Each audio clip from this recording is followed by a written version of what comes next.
早前有3個年青人啦，佢哋都拍咗一段充滿正能量嘅短篇故事。咁今集三文潮就好高興邀請到佢哋3位故事主人翁上嚟分享一下佢哋對人生同埋夢想一啲睇法。歡迎嚟到三文潮，我哋今集繼續同我哋3位年青人去傾下偈啊！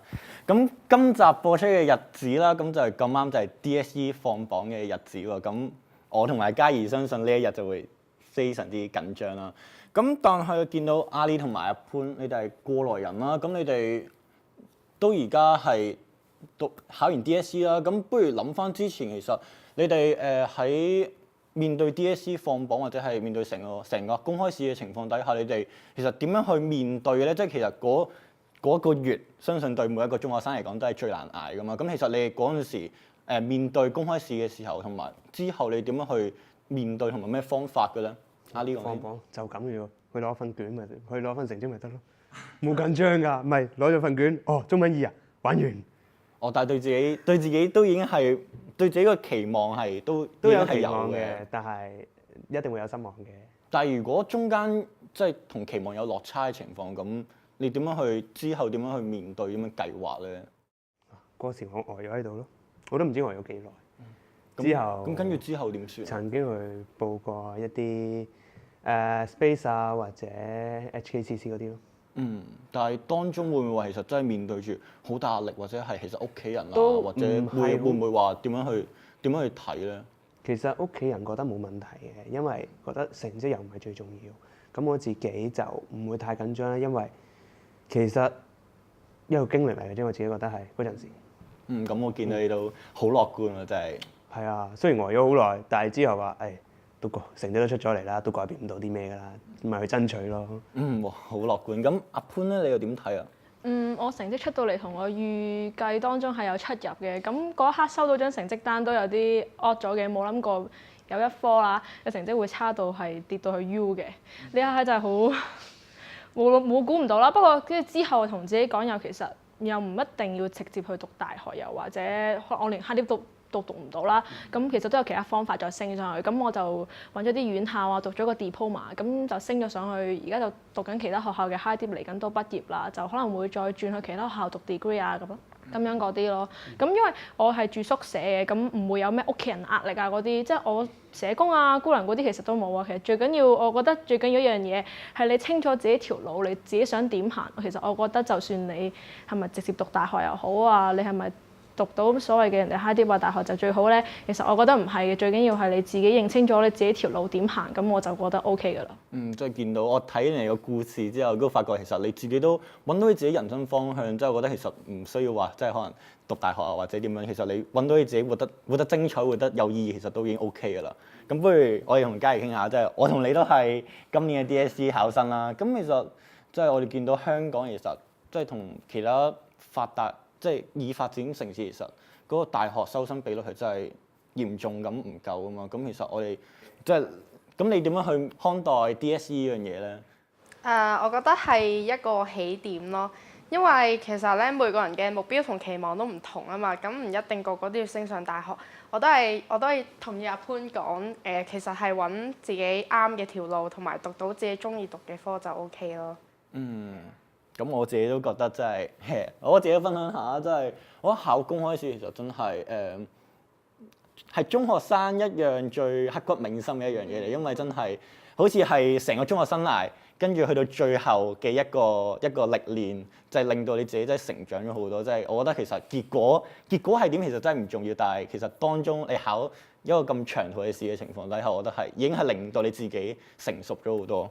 咁不如之後就唔記得晒㗎啦。真係過咗1-2年唔記得，唔好話1-2年，喺幾個月就唔記得晒啦。跟住要落煩惱 GPA 㗎啦，GPA。但係你大個諗翻起，其實呢樣都係幾深刻嘅事咯。係啊，始終你人生都係得一次 DSE，以後都唔會再有啊。唔係㗎，可以除非你 repeat 㗎嘛。係幾難忘嘅。咁希望我唔使啦。係啦，唔好講呢啲。咁不如講下即係可能啲讀書嘅心得啊。咁我見阿 Lee 其實你係巴基斯坦人啦，即係聽到你話又唔識中文又唔識英文，一嚟到香港嘅時候，咁其實考語文科嘅時候，我係土生土長嘅香港人，其實我自己對自己中文科都唔係好大嘅信心啦。咁你點樣去即係咁耐以嚟點樣去學中文或者學語文嘅咧？即係有冇啲咩方法嘅咧？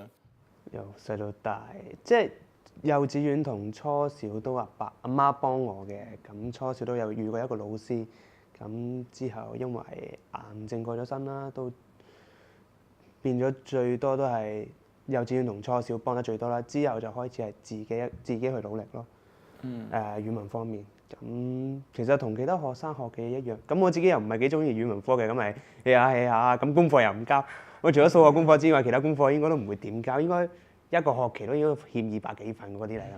我離譜嗰啲嚟㗎，因為唔係幾中意做功課。咁但係其實學嘅方法其實都差唔多，係我覺得最大問題唔係自己語文能力咯，可能好多時係考試制度呢樣嘢咯。因為英文其實未必難嘅攞3，但係中文攞3嘅得7/5嘅學生，咁可以見到得一半人有機會攞到入場券咯。咁我見到其實真係即係 DSE 其實呢個真係好多中學生嘅所面對嘅難關啦。咁其實真係要點樣去跨過，點樣去挑戰，都真係要自己心理上有啲調整嘅。咁不如嘉怡，你不如講下，如果咁當今日我哋節目係放榜日啦，咁你覺得你之後會有啲咩打算咧？或者收到成績單之後？如果真係考到好低分嘅話，咁我就都係會由基礎文憑讀起，跟住如果成績 OK 嘅話，就讀高級文憑。係啊。咁即係同阿潘嘅經歷都差唔多。係啊。咁阿潘咁你？我都係讀高級文憑㗎，原本。係啊，原本但係你都係而家中文二啊嘛。咁阿潘，你諗住之後你完成咗成個課程之後，咁你之後諗住有咩打算咧？即係讀晒 degree 啦，如果讀完之後有冇啲咩興趣或者方向，或者有諗過咧？空姐啊！我自己係想航空嗰邊發展嘅。你話如果初步有呢個諗法，我係初步有呢個諗法咯。但係我落實，其實我真係冇乜實質嘅，好點講好咧？冇乜一個好實質嘅條路咯。即係條路，其實我自己又唔係你又話我迷茫又唔係，但係我只要有條路啊，我係想行係，即係我係想航空嗰邊發展咯。如果係嘅話，但未必係最好啊，可能你覺得？呢個係我而家嘅諗法。OK。唔係，最緊要揾到自己興趣嘅，即係你希望如果向嗰邊咁，你努力過其實呢方面興趣嘅咯，係。咁其實我覺得真係，其實面對公開試，我覺得其實即係每個人資質啦。雖然可能真係可能阿 Lee 或者係嘉怡咁，其實或者我哋在座咁多位，其實都唔係話先天可能真係好好嘅，可能我自己都係啦。咁但係其實我覺得最重要真係學習嘅，真係要係時間分配咯。即係我覺得係每個人嘅時間都係差唔多嘅情況底下，你點樣去睇你點用運用你嘅時間，即係點樣去？其實我覺得先天唔係最重要嘅，最緊要係無論你考 DSE 又好，或者你考完 DSE 點樣去善用我哋嘅時間都好啦。咁其實都係最重要嘅。咁我哋今集時間差唔多，我哋下集再傾過啦。